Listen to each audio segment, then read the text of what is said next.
Oui, shalom bien-aimé, shalom le pouce du Christ. Tout comme je vous l'avais promis qu'aujourd'hui on devrait passer un petit moment dans la présence de l'Éternel. Et à travers cette parole de fortification, j'ai la conviction que nombreux vont bénéficier une part du cadeau de la part de notre Seigneur Jésus-Christ.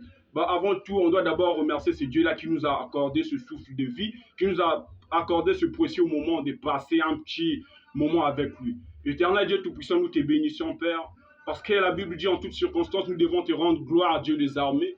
Tu nous as fait cette faveur éternelle d'être encore compté parmi le vivant. Voilà pourquoi, Dieu des armées, nous t'apportons nos actions de grâce, notre reconnaissance éternelle, Dieu Tout-Puissant, parce que tu es Dieu. Tu règnes là où tu es assis sur ton trône et tu régneras à jamais. Personne ne va te détrôner. Éternel, est-ce qu'à travers cette parole de fortification, que le gens éternel, Dieu Tout-Puissant, obtiennent la sagesse et la puissance de la part de l'Éternel. Est-ce que ce moment soit conduit entre tes mains, que les anges descendent en ce lieu éternel, Dieu Tout-Puissant, afin que tout ce qu'on fera ici, tout ce qu'on aura à partager ici, Dieu de gloire, que ça apporte ses fruits. Oui, bien-aimé, éternel, le peuple du Christ, tu as donné ta vie en Christ, tu t'associes en Christ, bien, oui, c'est une bonne chose quand tu viens en Christ.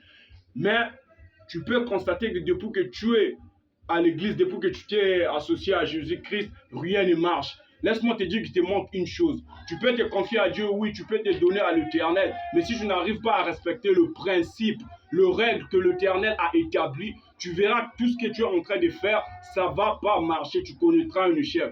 Tu peux venir à l'église ensemble avec un ami et tu vas constater que ton ami prospère, mais toi, tu ne prospères pas. Tu peux aussi être un ancien à l'église, depuis que tu es à l'église, tu ne prospères pas. Mais ceux qui viennent après toi, ils sont en train de prospérer. Toi-même, tu vas te poser la question, pourquoi je n'arrive pas à prospérer?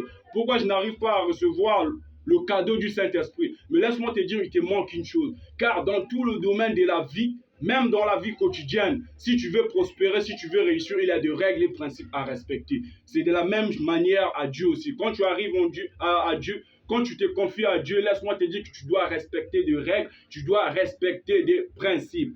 Dans la Bible, nous avons un personnage de Jonas. Le personnage de Jonas qui Dieu a voulu qu'il aille à Ninive, mais lui, il a préféré fuir parce qu'il ne voulait pas faire de la volonté de Dieu. Là, on peut voir la désobéissance. On va lire dans le livre de, on va lire dans le livre de Jonas, le chapitre 1, on va juste aller jusqu'au verset 2. Donc, la parole de l'Éternel fit adresser à Jonas en ces mots. Lève-toi, va à Ninive, la grande ville, et crie contre elle, car sa méchanceté est montée jusqu'à moi. Et Jonas s'éleva pour s'enfuir à Tarsis. Vous allez voir que cette désobéissance dans la vie de Jonas lui a apporté un malheur.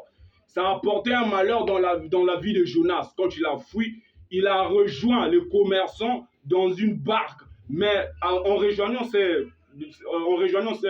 commerçants, ces marchands dans une barque, il a apporté un malheur parce qu'il y a eu un vent qui a failli renverser la barque. Ce malheur-là a même poussé à ces gens-là de jeter Jonas parce que c'était lui qui était la cause de ce malheur-là. Jonas s'est fait avaler par le poisson. Voilà pourquoi je veux vous dire une chose. Quand tu es en Jésus-Christ, si Dieu te dit fais cela, fais ceci, tu dois respecter cela. Dieu a donné ses commandements dans la Bible. Quand tu dis tu ne convoiteras pas la femme de ton prochain, tu ne voleras point. Quand Dieu dit tout ça là, quand tu arrives en Jésus-Christ, tu dois respecter cela. Ce n'est pas parce que tu pries tous les jours, ce n'est pas parce que tu vas à l'église tous les jours, ce n'est pas parce que tu fais des sacrifices pour Dieu que Dieu va se souvenir de toi. Non, Dieu va se souvenir de toi dès que tu commences à marcher selon ses principes. Ne sois pas un Jonas qui va attirer le malheur dans sa vie ou bien qui va attirer le malheur dans la vie d'autres personnes, mais sois cet homme-là qui dit non, Éternel, je me confie en toi, je t'associe dans ma vie, j'aimerais réussir avec toi, mais je vais faire de ta volonté. Premièrement, en respectant la parole de l'Éternel, en respectant les œuvres de l'Éternel. Écoute ce que la parole de Dieu dit à travers l'obéissance. Nous allons lire dans le livre de Deutéronome, chapitre 28, le verset 1. Si tu obéis à la voix de l'Éternel, ton Dieu, en observant et en mettant en pratique tous ces commandements que j'ai prescrits aujourd'hui, l'Éternel, ton Dieu, te donnera la supériorité sur toutes les nations de la terre. Là, on peut comprendre qu'à travers l'obéissance, on va bénéficier de la grâce de l'Éternel. On va bénéficier de ce que l'Éternel a voulu en nous. Mais si tu n'obéis pas, tu as associé Dieu dans ta vie, bien sûr. mais tu vas rien voir. Le deuxième point qu'on va énumérer ici pour réussir avec Dieu est la persévérance. Il faut persévérer.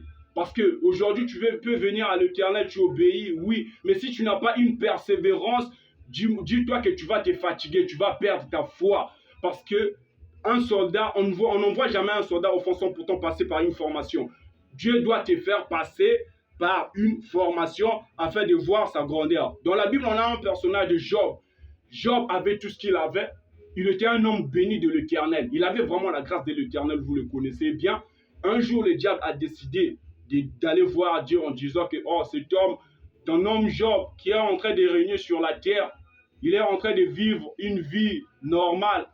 S'il est fidèle à toi aujourd'hui, c'est parce que tu lui as donné tout ce qu'il a. Mais donne-moi seulement l'autorisation de prendre ses biens et de détruire ce qu'il a. Tu verras qu'il va t'haïr. Dieu a dit, va, mais ne touche pas à sa vie. Ne touche pas son âme. C'est-à-dire, ce que tu es en train de vivre aujourd'hui, c'est peut-être Dieu qui l'a accordé, qui a voulu que ce soit comme ça. Ce que tu es en train de vivre, ce moment que tu es en train de passer, c'est Dieu peut-être qui a voulu que tu sois comme ça. Mais dès lors que tu es en train de vivre, Dieu ne permet pas au diable de prendre ton souffle de vie, de te teindre pour le bon. Dis-toi que tu as un plan de Dieu. Le diable est allé dans la vie de Job. Il a commencé par tuer les enfants de Job. Il a commencé par prendre tout ce que Dieu avait donné à Job. Il ne s'est pas arrêté là. Il a même infligé une maladie à Job, une maladie qui était pratiquement incurable auprès des hommes de ce monde. Job a peiné. Il est arrivé même à un moment où il disait, mais Dieu, tu cherches toujours des fautes pour me punir. Qu'est-ce que j'ai fait de mal?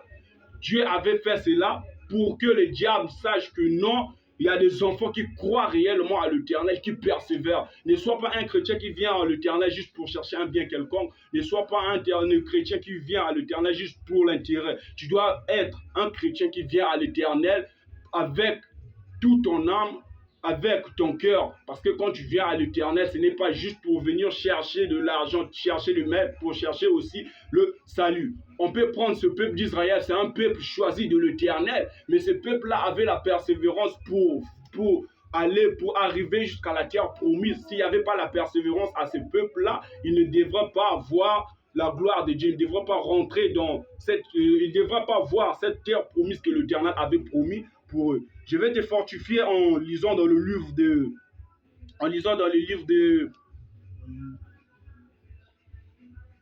Ouais, on va essayer de voir dans le livre de Matthieu. La Bible dit, mais c'est lui qui persévérera jusqu'à la fin sera sauvé. Dans la Bible dit dans le livre de Matthieu. Celui qui persévérera jusqu'à la fin sera sauvé. C'est-à-dire, quand tu es en train de passer des moments difficiles, quand tu es en train de te dire que l'Éternel m'a laissé, quand tu es en train de te donner à fond, malgré tout cela, tu n'abandonnes pas Dieu, même si tu as l'impression que Dieu t'a laissé. Non, Dieu ne peut pas te laisser. Si tu t'as laissé, le diable devra te tuer déjà. Malgré tout ce que tu es en train de vivre, mais tu as toujours une persévérance. Tu dis que non, moi, tant que je ne vois pas la gloire de ce Dieu-là, je ne vais jamais laisser. Tu verras que tu seras sauvé.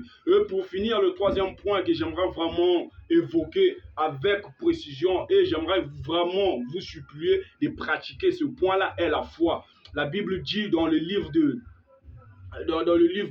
Hébreux, chapitre 11, le verset 6, « Or, sans la foi, il est impossible de lui être agréable. » Sans la foi, il est impossible de lui être agréable. Tu peux obéir, tu peux persévérer, oui, mais si tu n'as pas foi à ce Dieu-là, si tu ne crois pas qu'il est mort pour toi, tout ce que tu feras, ça sera en vain. Voilà pourquoi je te conjure vraiment d'avoir la foi. La foi, c'est comment? La foi, c'est quoi? La foi, c'est quand tu te réveilles, tu n'as rien, mais tu dis à Dieu éternel, Dieu tout-puissant, tu as dit, tu es mon bon berger, je ne manquerai de rien. Aujourd'hui, je dois avoir de quoi manger. Aujourd'hui, je dois carrément avoir de quoi me vêtir. La foi, c'est quand tu as un enfant qui est malade, quand tu as des problèmes, des situations qui te dépassent, au lieu d'aller voir une personne, de consulter une personne, tu vas prier toi-même parce que la Bible dit il y a un miracle qui accompagne ceux qui auront crié en Jésus-Christ. Ils imposeront le main aux malades, les malades seront guéri. Donc, toi, tu as cette capacité-là. Il faut avoir la foi. Quand tu associes Dieu dans ta vie, quand tu veux réussir avec Dieu dans ta vie, tu associes Dieu, tu mets ta